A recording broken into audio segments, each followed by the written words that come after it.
موعد على العشاء، فيلم مصري تم عرضه في 16 نوفمبر 1981، بطولة أحمد زكي، سعاد حسني، وحسين فهمي، ومن إخراج محمد خان. المفروض ضمن أحداث الفيلم بتروح نوال اللي هي سعاد حسني علشان تشوف جثة شكري اللي هو أحمد زكي بعد ما طليقها السابق عزت قتله، واللي قام بدوره حسين فهمي.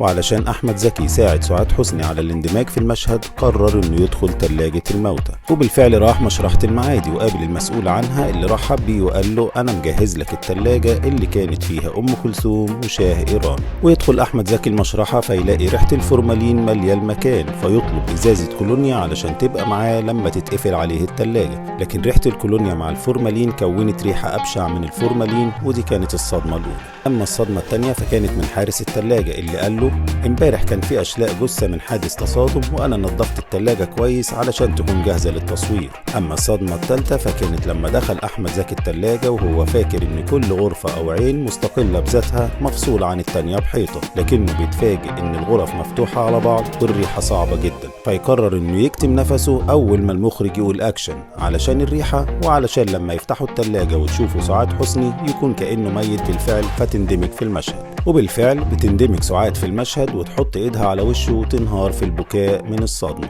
ويا ريت المشهد خلص على كده، دول بعد ما قفلوا التلاجة عليه قعدوا يسقفوا لسعاد حسني ونسيوه جوه، لحد ما حد افتكر وقال ده احمد لسه جوه، علشان يخرج في الاخر من التلاجة وينتهي المشهد على خير.